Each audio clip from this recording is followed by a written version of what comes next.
경영교 2대 담임 목사로 부임한 후 저희 방송 설교가 기독교 텔레비전과 라디오를 통해 매주 나아가고 있을 때였습니다. 매년 2번 정도 그에 대한 반응이 폭발적으로 나타날 때가 있는데 6.25 기념주일이나 종교개혁 기념주일 설교가 방송된 주간이었습니다. 종교개혁 기념주일에는 통상 천주교 이단성에 대한 내용이 설교에 포함되기 마련인데 그 주간에 경양선교회 사무실에는 천주교 신자들의 항의 전화가 그야말로 빗발치듯 날아왔습니다. 저야 물론 그런 전화를 직접 받지는 않고 나중에 대충 전해 듣기만 하지만 하루에도 몇십 통씩 그런 전화를 일일이 응대해야만 했던 선교국 직원은 정말 힘들었을 것입니다. 6.25 기념주일에는 당연히 국가관에 대한 설교를 했는데 이때 선교국에 걸려오는 전화는 약 3분의 2가 저희 설교를 비난하는 것이었고 약 3분의 1은 좋은 설교였다고 격려해 주는 것이었습니다. 근데 그처럼 6.25 기념주일의 주일 낮 예배 시간에 설교하는 시간 바로 그 자리에서는 정말 황당한 일이 벌어지곤 했습니다. 제가 강단에서 설교하기는 도중에 자리에서 벌떡 일어나서 예배당을 나가는 교원들이 가끔 있었던 것입니다. 나중에 알게 됐던 사실이긴 했지만 그 중에는 심지어 어느 시모 장로의 사회까지 있었습니다. 정말 당황스러운 일이겠지만 그래도 저는 설교학을 배울 때 그런 경우에 어떻게 대응해야 하는지 배운 바가 있었습니다. 그 요령은 그저 아무 신경 쓰지 말고 그냥 무시하고 마치 아무 일도 없는 듯이 설교를 계속하는 것이 최선이라는 것이었습니다. 그래서 저는 속으로는 뒷담이 났지만 겉으로는 태연자약하게 그렇게 예배 시간 제 설교 중에 벌떡 일어나서 나가는 사람이 마치 제 눈에 보이지 않는 투명 인간인 것처럼 생각하면서 설교를 이어갔습니다. 그런 교인이나 또 방송 설교를 듣고 항일 전화를 하는 사람들이 똑같이 하는 말은 목사가 강단에서 왜 정치적인 설교를 하느냐라는 것입니다. 하지만 그들 가운데 제가 설교한 내용이 왜 잘못되었는지를 지적해 줄 수 있는 사람은 단 한 명도 없었습니다.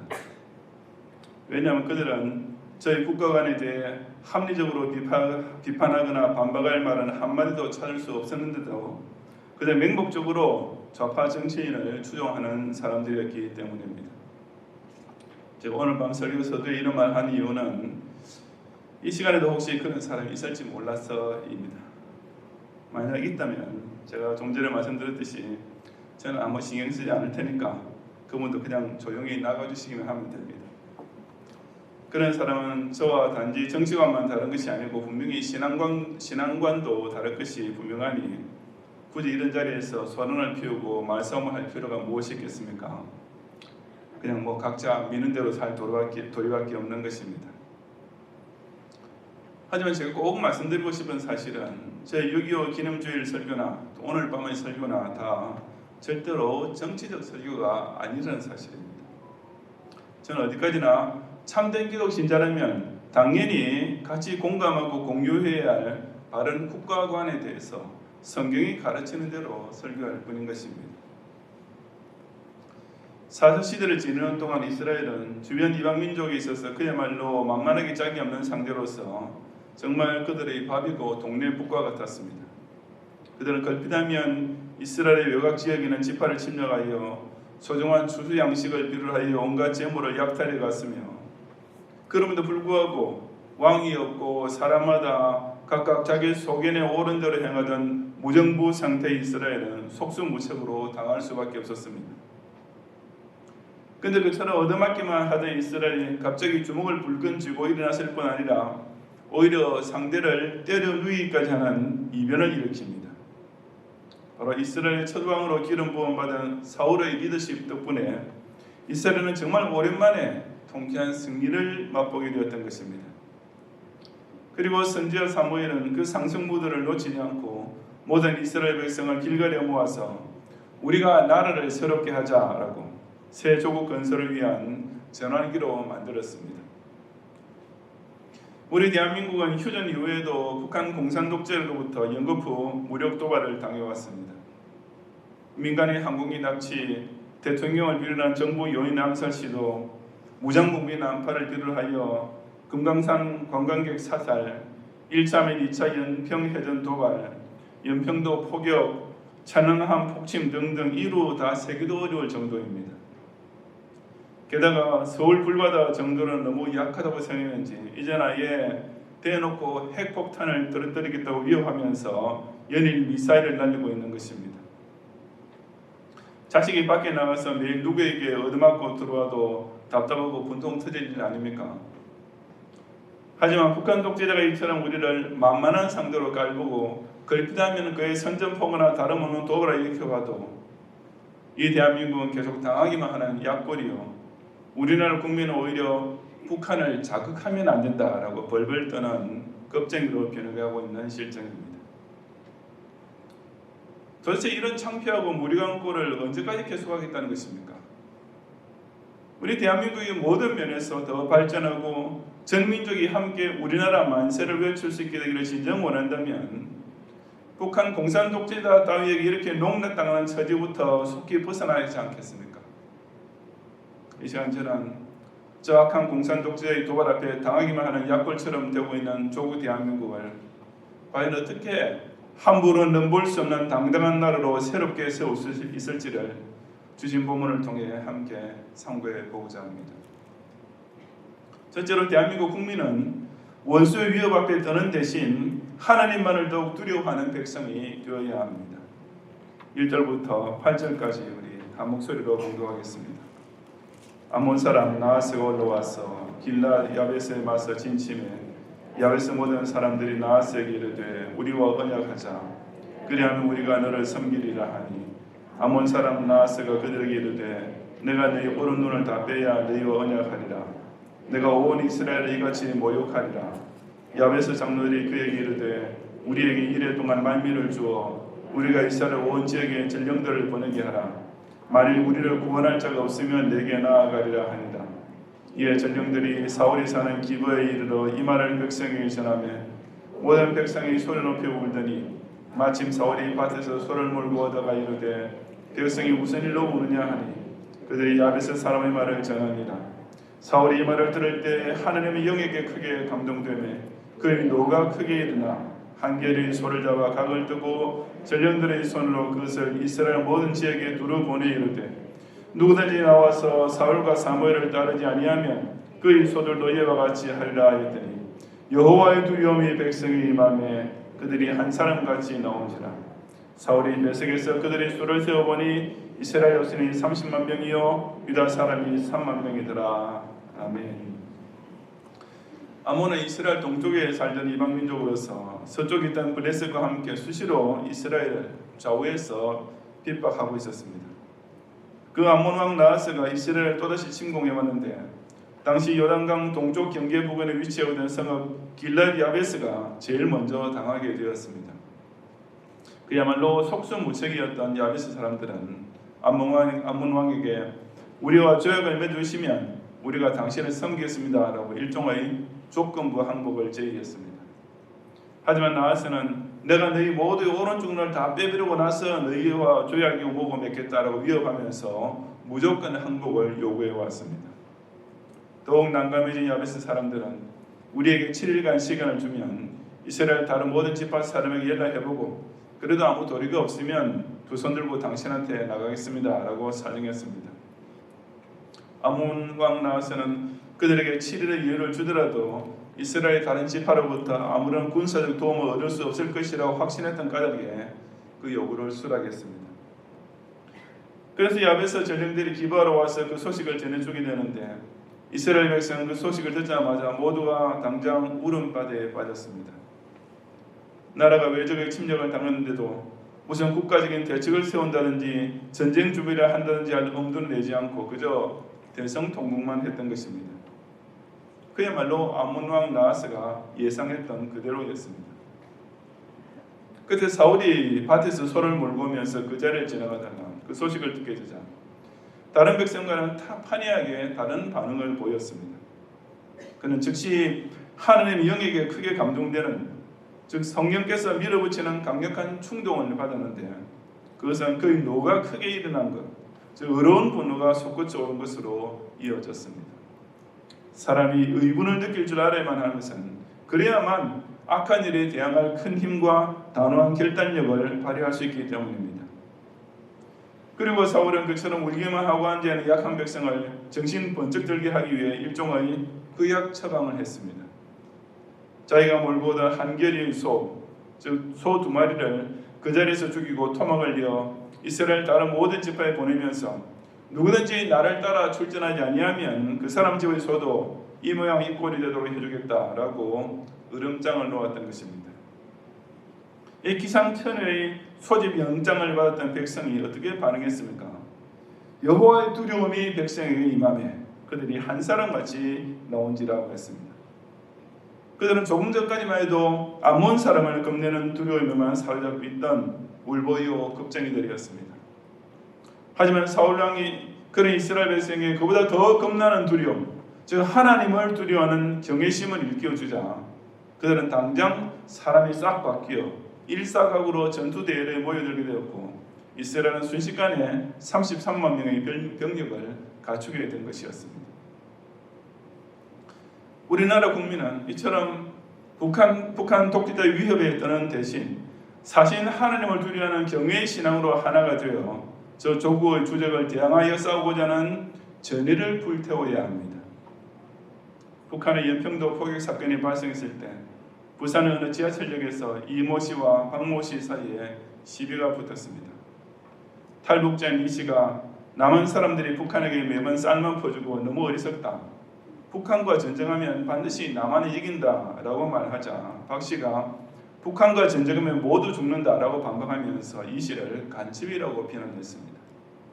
그 말에 격분한 이 씨가 박 씨를 따라가서 주먹을 휘두른 바람에 폭행 혐의로 불구속 입건된 것입니다.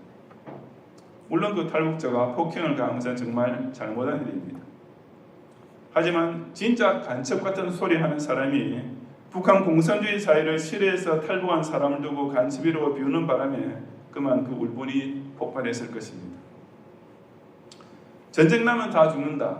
이것이야말로 겁쟁이 소리가 아니고 무엇입니까? 아니 그 소리야말로 북한이 지금 대한민국 국민에게 퍼뜨리고 있는 공갈 협박이 아닙니까? 원래 공포라는 것은 정말 순식간에 확산되는 최악의 전염병과 같은 것입니다. 그런데 이 못난 대한민국 국민은 원수의 위험만 듣고도 벌벌 떠는 졸장부요 울보들이 되어가고 있는 것입니다. 워낙에 종북 좌파 정치인과 전교조 등에 의해 선회되어 버린 국민은 그렇다 하시더라도 명색이 기독교인이라 하면서도 거기에 동조하는 사람이 너무나 많은 현실은 저로서는 도저히 이해가 되지 않습니다. 지난번 좌파 정권 시절에 대통령께서 어떻게 해서라도 김정은의 대한민국 방문을 성사시켜 보겠다고 온갖 수단을 부리고 있을 무렵이었습니다. 그때 국내 어느 유명한 대형교회 목사가 만약 김정은이 위원장이라고 그랬겠죠. 김정은 위원장이 서울을 방문한다면 나도 환영하러 나가겠다라고 하면서 그 이유를 두고 기독 신자와 교회가 김정은 위원장도 용서해 줘야 하기 때문이라고 했습니다. 죄송합니다. 용서하십시오. 한마디로 개똥신앙입니다. 도대체 성경 어디에 교회의 원수를 용서하라, 적 그리스도를 용서하라, 사탄의 앞잡이를 용서하는 말이 어디 있습니까? 성경에서 용서하는 대상은 바로 자기에게 개인적으로 해를 가하거나 핍박한 개인적 원수를 가리킬 뿐입니다. 그 대신 야고보서 4장 7절 말씀은 분명히 마귀를 대적하라, 그리하면 너희를 피하리라 고 했습니다. 그런데 지금 교회와 신자를 핍박하는 독재장 중 전 세계 단연 1위를 차지하고 있는 저 김정은을 대적할 생각을 하지 않고 용서해 준다고요? 아마 그 누구보다도 김정은 본인이 그 목사 말을 들었으면 기가 찰 것입니다. 내가 무슨 죄를 지었다고 너한테 용서를 받아야 돼? 김정은이 그러지 않겠어요? 그리고 또 도대체 왜 그 목사가 김정은을 용서한다는 말입니까? 지금 그 김정은에게 온갖 탄압을 당하면서 감옥에 갇히고 고문을 당하고 죽어가고 있는 북한 지역의 성도가 그 목사 말을 들으면 기분이 어떨 것 같습니까? 아니 김정은을 용서한다면 뭐 우리가 용서해 줘야지. 아무 협박도 안 당하는 당신이 대신 나서서 왜 용서해 준다고 합니까? 라고 하지 않겠어요?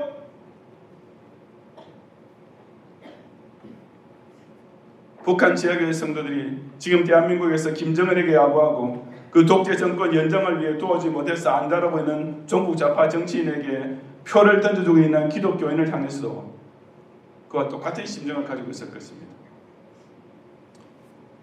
목사님, 그런 식으로 말하니까 뭐 정치를 설교한다는 소리 듣게 되는 거 아닙니까? 그건 전혀 다른 문제입니다. 라고 말하고 싶은 분이 혹 이 자리에 계십니까? 그게 다른 문제라고요? 대한민국 국민의 생명이나 민생을 제쳐놓고 저 악독한 기독교 타라바이 원흉에게 몰래 달러 깨나 보내주고 있는 정치인을 지지해주는 것은 기독교 신앙과 전혀 다른 문제라고요? 어디 한번 북한 지역의 성도 만나서 그 얘기 해보십시오. 지금 몽둥이에 맞아 죽고 쇳물에 몸이 녹아서 죽고 정신없는 수용소에서 추위와 기아로 죽어가고 있는 저 그리스도의 형제자매 앞에서도 당신네가 당하고 있는 일은 나하고는 상관없는 정치적인 문제일 뿐이요 라는 소리가 정말 나오겠습니까?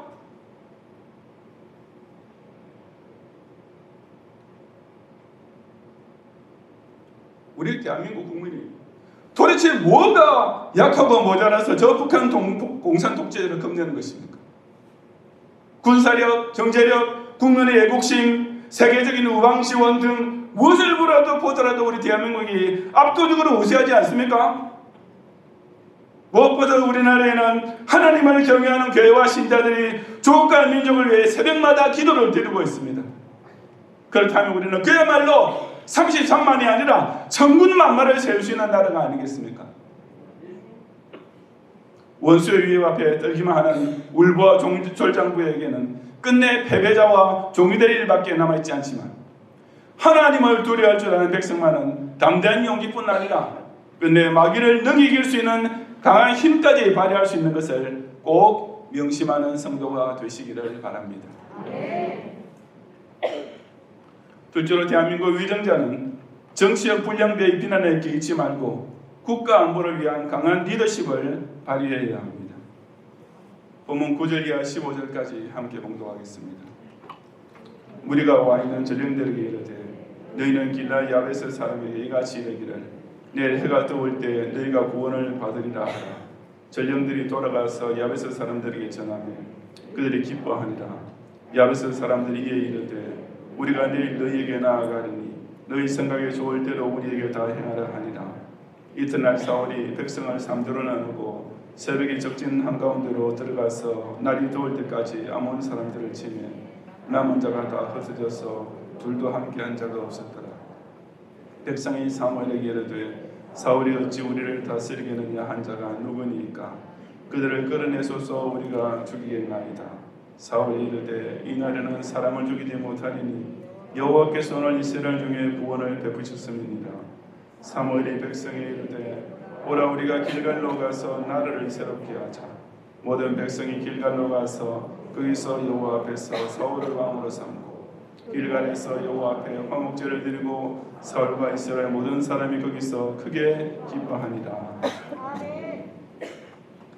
바로 앞에 10장 25절부터 27절에 보면은 사무엘은 미스바에서 공식적으로 사울을 이스라엘 왕으로 선출한 후에도 나라의 제도 즉 이스라엘을 어떻게 신정국가로 세워야 할지를 책에 기록했습니다. 하지만 사울이 그때부터 모든 이스라엘 백성의 전폭적인 신임을 얻은 것은 아니었습니다. 특히 어떤 불량배들은 이런 사람이 어떻게 우리를 구원할 왕이 되겠는가라고 사울을 멸시하면서 새로 선출된 왕에게 충성세야 하는 예물을 바치기를 거부했습니다. 하지만 사울 왕은 그처럼 자기를 정면으로 비난하는 화살에 대해 그저 침묵으로 일관했습니다. 그런 와중에 암몬이 이스라엘 침공해왔으며 바로 그때 앞서 11장 5절 이하에서 보았던 대로 사울이 나서서 두려워하는 백성의 마음을 추스르고 국력을 한데 모아 적군을 맞서 싸우게 했던 것입니다. 일단 군사 모집이 이루어지자 사울은 길라앗 야베스 사람들에게 다음날 원병이 도착할 것이라고 전달해 주었습니다. 기대하지 않고 있던 그 반가운 구원 소식에 야베스 사람들은 크게 기뻐하면서 암몬 왕 나하스한테는 내일 우리가 항복하러 나가겠습니다 라고 약속해서 시간을 벌어두었습니다. 그리고 바로 그날 밤에 사울 왕은 자기 군대를 3대로 나누어 적군을 포위하면서 새벽에 적진 한가운데로 들어가는 기습작전을 펼쳤고 그 결과 그날 낮이 될 무렵에는 암몬 군사들을 둘도 함께한 적 없을 정도로 완전 소탕하는 대승을 거두었습니다. 일단 전쟁에서 승리하자 백성 중에서 나온 첫마디가 사울이 어찌 우리를 다스리겠느냐 한 자가 누구냐? 당장 끌어내어 죽이자라는 것이었습니다. 적군에게 항상 당하기만 하던 이스라엘 백성이 사울의 단호한 대처와 지도력 때문에 통쾌한 승리를 맛보게 되자 사울이 사람 그렇게 볼 사람이 아니었구나 하고 한순간 그의 열렬한 옹호자로 돌아섰던 것입니다. 하지만 사울은 그런 정치 보복 행위를 금지시키고 여호와께서 이스라엘에게 구원을 베푸셨다라고 모든 영광을 하나님께만 돌렸습니다. 그리고 그는 사무엘과 함께 길갈로 가서 나라를 새롭게 하는 새 출발의 의미로서 정식 대관식을 올리고 또 하나님께 감사의 화목제를 드림으로써 실로 유종의 미를 장식했던 것입니다. 사울은 정치적 불량배들이 자신의 지도력에 대해 비난을 퍼부어 왔을 때 그 어떤 대꾸도 하지 않았습니다. 하지만 그는 백마디의 말 대신 위기 상황을 대처한 단 한 번의 행동으로서 자신의 리더십을 100번 발휘했으며 그럼으로써 모든 억측의 여론을 잠재우고 분열되었던 국론을 통일시켰습니다. 그처럼 사울왕은 조국의 이스라엘의 영토와 백성을 외적의 침략으로부터 안전하게 지켜냄으로써 명실상부한 이스라엘의 초대 왕으로서 신임을 받게 되었으며 이스라엘을 본격적인 왕정국가로 출발시키게 되었던 것입니다. 북한이 무력 도발했을 때마다 이 나라의 정치적 불량배의 망언은 여지없이 튀어나왔습니다. 일전에 연평도 포격 사건이 났을 때 모 정치인은 연평도에서 군인이 사망하고 주민이 불길 속에 두려움에 떨었다라고 하며 북한이 이래서는 안 된다라고 점잖게 언급한 후에 이어서 남북관계를 악화시킨 결과를 정부는 똑똑히 봐야 한다라고 대길로 생겨나는 것은 비극뿐이라고 모든 비난의 화살을 당시 현 정부에 쏟아부었습니다. 정말 입에서 나오면 다 말입니까? 그렇다면 민간인 거주지에까지 대포를 쏘아댄 북한은 남북관계를 정상화시키려고 그랬다는 소리입니까? 그 정치는 그러면서 정부는 즉시 단절된 핫라인을 복구하여 평화적 조처를 해야 할 것이라고 덧붙였습니다. 아니 좌파 정치인이 정권을 잡고 온갖 평화적 노력이라는 것을 다 기울였을 때 북한이 얌전했습니까? 1차 및 2차 연평해전을 일으키고 금강산 관광객을 사살하고 원자 폭탄까지 실험한 것은 뭐 도발이 아니고 장난이었다는 말입니까? 지금 것처럼 저 공산 독재자가 행하는 모든 악한 짓에 대해서 철저히 변호해주고 그 대신 자국 정부를 비난하는 그런 정치인이야말로 김정은으로 하여금 더욱 기고만장하게 악랄한 도발을 일으키게 만들고 있는 장본인인 것을 알아야 합니다. 대한민국은 도대체 어떻게 이런 저질적인 불량배들을 국회의원석에 버젓이 안착도 두고 있는 것입니까? 우리 국민은 도대체 왜 이런 내국노들한테 혈세의 세비를 꼬박꼬박 바쳐야 한다는 말입니까?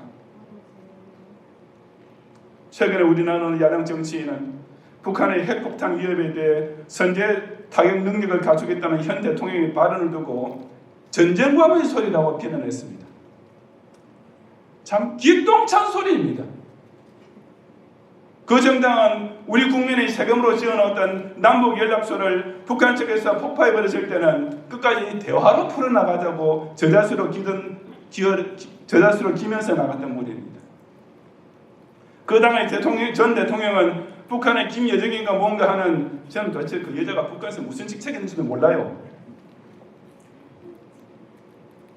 그 여자가 자기한테 천치바보, 전응아, 3살 난 아이, 겁먹은 개 속이 메스꺼린다, 뻔뻔하고 추악하다, 요사스러운 말장난, 철면피 등등 온갖 상욕을 해도 끼익 소리 못하시더니 국민이 자기가 어디다 집 짓는 것에 대해서 한마디 비판하면 당장 좀스럽다 하고 발끈하시는 분이었습니다. 그런데 심지어 바다에서 표류하고 있던 우리나라 공무원을 북한 군인이 총으로 쏘아 죽이고 불에 태우고 있을 때도 그 공무원이 자진월복에 있다고 그야말로 소설을 쓰고 있던 사람들이었습니다. 그런데 그런 북한의 핵폭탄 위협에 대항하기 위해 선제공격을 준비하겠다는 사람이 전쟁광이라고요? 아니 핵폭탄으로 위협하고 있는 놈이 전쟁광입니까? 아니면 그 핵폭탄으로부터 대한민국 국민 생명을 지키기 위해서라면 성제공격도 불사하겠다는 대통령이 전쟁왕입니까? 생각 좀 해보세요.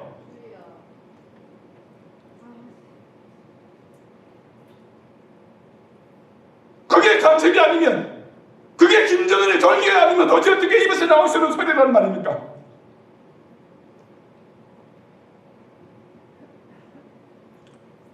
저는 그렇다고 이 나라 우파 정치인은 100% 지지하지도 않습니다. 뭐 좌파 정치인이야 본선이 그러니까 어쩔 수 없다 손치더라도 우파 정치인은 왜 이렇게 요 정치 욕심만 가져가고 나라 사랑하는 마음은 하나도 없습니까? 좌파 정치인들은 서로 죽일 듯이 싸우다가도 선거철만 되면 한순간에 대동단계라고 딱 후보 하나만 단일 후보 내는데, 우파 정치인은 그 반대로 자기 상대 우파 후보가 당선되느니 차라리 좌파 후보가 당선되는 것이 더 낫다고 생각하고 있는 것 같습니다. 안 그러면 결과가 뻔한데 끝까지 죽을 때까지, 둘이 같이 죽을 때까지 사퇴하지 않고 후보 날림을 계속할 리가 있겠습니까? 그런 식으로 대선, 총선, 교육감 선거까지 종북좌파한테 거저먹여 주듯이 넘길 때 어디 한두 번이었습니까?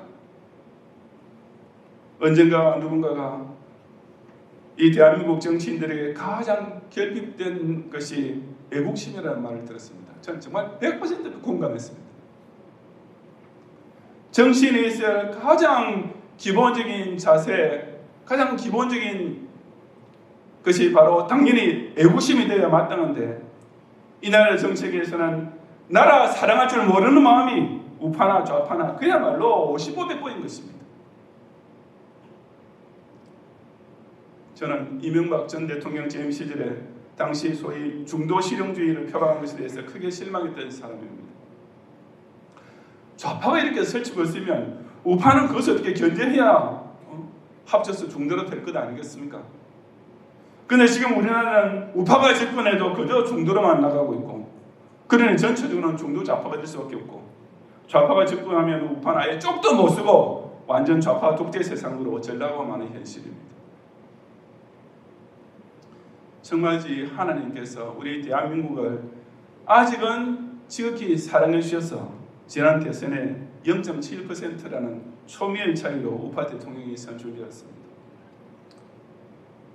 저는 물론 그 현 대통령에게 무슨 정치 복을 하는 뜻으로는 말은 절대로 아닙니다.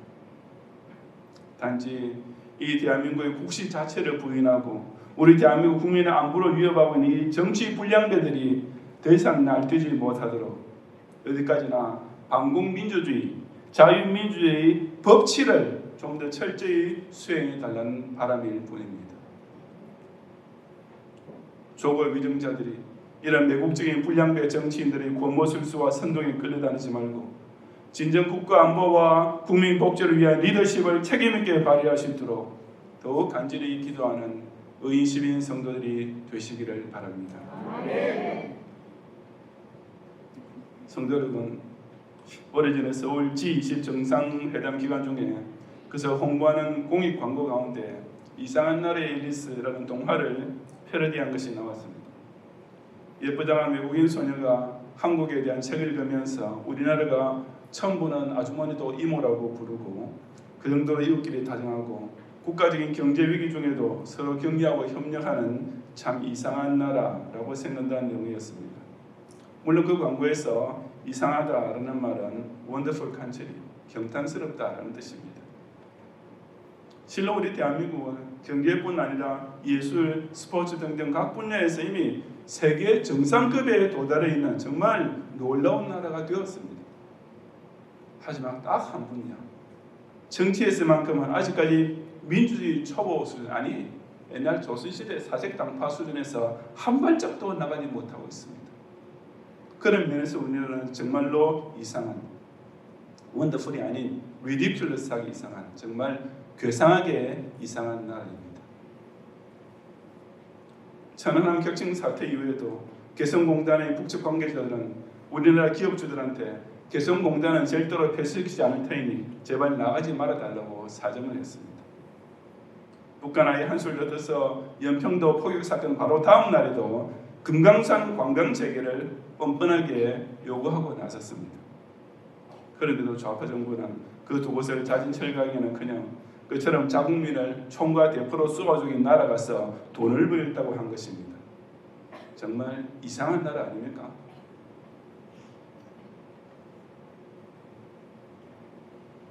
자국 함선이 침몰당하고 자국 영토가 포격을 당하고 자국 병사가 적군의 조종사기에 쓰러지고 자국 국민까지 사상자가 나는 판이면 비록 국지전이라 할지라도 사실상 전시 상황이나 다름없지 않습니까? 그런데도 광우병 사태 따위의 거짓 조작 보도가 나왔을 때는 그렇게도 서울 장안을 완전히 뒤집어 놓으면서 대모하던 이 나라 국민은 이런 북한의 무력 도발 앞에서는 그 하나 촛불 한 잔의 결줄 모릅니다.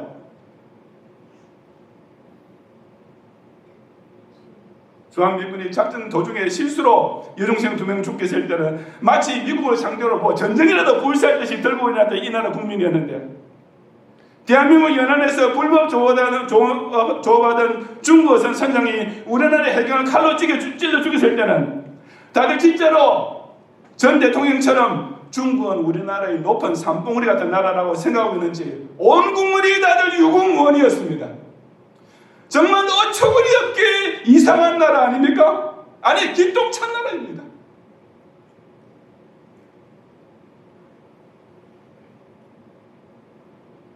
저는 지금 북한의 김정은이 속으로 어떻게 생각하실지 상상을 해봐도 미칠 지경입니다. 봐라, 우리가 이런 식으로 무력 도발만 계속 일으키면 적극적인 남조선 국민은 더 벌벌 떨고 남조선 정치인들은 저희들끼리 나눠져 서로 싸우지. 게다가 그 남조선 안에는 우리 북조선을 찬양하고 동조하는 세력이 오히려 점점 더 늘어만 가고 있지 않느냐 라고 김정은이 회심의 미소를 짓고 이렇게 생각하니까 정말 분통이 터져서 죽을 지경입니다. 대한민국 국민들, 아니 우리 대한민국 기독 신자만이라도 제발 안보 불감증에서 좀 깨어나세요. 영평도는 여러분하고 별 상관없는 작은 섬에 불과합니까? 그것은 여러분의 주거지와 똑같은 대한민국으로 시작되는 주소가 있던 우리 영토입니다. 황해도 연안 어느 바닷가에서 북한군의 총에 맞아 죽은 세 공무원은 여러분하고 똑같은 주민등록번호를 가진 대한민국 국민이 아니었습니까? 그분 역시 여러분과 마찬가지로 처자식을 먹여 살리고 있었고, 여러분의 밥상에 조기를 올려주기 위해서 고기잡이하는 어부들을 돕기 위해 근무하던 공무원이었습니다. 그런데도 여러분은 북한이 도발하면 북한이 이래서는 안 되는데 하는 정도로만 견적하고, 그 대신에 왜 정부가 대북 관계를 좀 더 평화적으로 유지하지 못하고 비난하고 데모하고 나서는 겁니까? 도대체 북한이 얼마나 더 심하게 나와야 여러분들은 저들이 우리의 주적이며 이들의 행태가 적대적인 공격이라는 사실을 인식할 수 있다는 말입니까?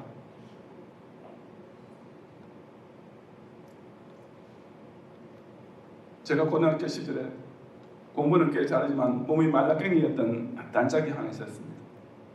높은 도수 안경까지 끼고 있어서 겉으로 보기에는 영롱한 약골이었습니다. 어느 날 이 친구가 바로 우리 뒷자리에 있던 그부 한 명과 무슨 일로 시비가 붙은 끝에 점심시간이 되자 둘이 함께 어디론가 사라졌습니다. 그는 얼마 후에 돌아온 제 단짝이 세상의 얼굴을 파묻고 훌쩍훌쩍 우는데 뒤쪽에 있던 친구는 점심시간 내내 보이지 않은 것이었습니다. 저는 그 상대 거부가 체격도 더 좋고 그 당시에는 키순대로 앉지 않고 우리 뒤에 앉으니까 우리보다 컸겠죠. 또 원래 싸움 좀 하는 요즘 말로 소위 짱으로 알려져 있는 터라 영락없이 제 단짝 친구 얻어맞고 온 줄로 생각했습니다. 그런데 사실은 그게 아니었습니다.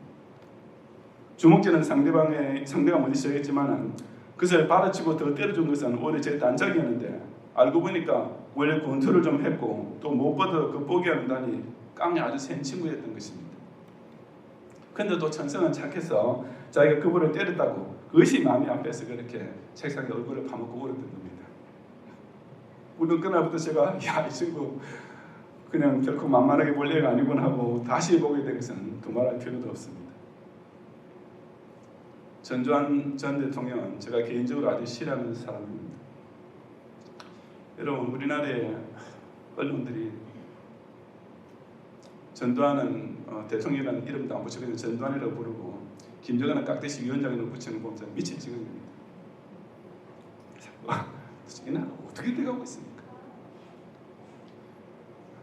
저도 물론 전두환 엄청나게 싫어합니다. 무슨 변명을 내세워도 대한민국이 오랜 그 군사 독재를 벗어나서 이제 진정한 민주화를 이룰 수 있던 시점에 쿠데타를 일으켰고, 또 광주와 민주운동을 군사력으로 군사 무력으로 탄압함으로써 이 나라 국민을 극우와 극자로 쫙 갈라놓은 장본인이기 때문입니다. 하지만 저는 그 머리부터 발끝까지 실은 전두환 대통령이 한 말 가운데 딱 하나만 제가 공감되는 게 있습니다. 그것은 깡패가 위협해 오면 그 앞에서 슬슬 기면은 그 깡패는 더 기고만장해서 괴롭히지만은, 그래도 깡패를 상대하려고 마음을 먹고 샌드백이라도 두들기고 있으면 그 모습을 깡패는 내가 이 녀석을 물론 이길 수는 있겠지만은 얘 때리다가 나도 최소한 한 대를 얻어맞겠구나 라고 생각하면 좀 더 조심하게 된다는 말이었습니다. 멋진 말 아니에요. 전두환이 싫어도 말은 멋지지 않습니까? 북한의 위협에 대해서 우리 대한민국이 가져야 될 자세가 바로 그것이 아니겠습니까? 이미 이 나라 다수 국민은 북한과 종북 좌파 정치인에 의해서 세뇌되어 있습니다. 이런 식으로 가다가는 앞으로 북한 공산군이 진짜로 제2차 6.25 전쟁을 도발하고 휴전선 일대를 포격해와도 국군의 사격 훈련에 대해서 반발한 것이라고 생각합니다. 그들 위협한 그대로 서울시를 불바다로 만들 포탄이 쏟아져 와도 이 나라의 불량배 정치꾼들은 평화적 대화를 하지 못한 현 정부가 책임을 져야 한다는 공식 선언부터 제일 먼저 발표할 것이 틀림없습니다.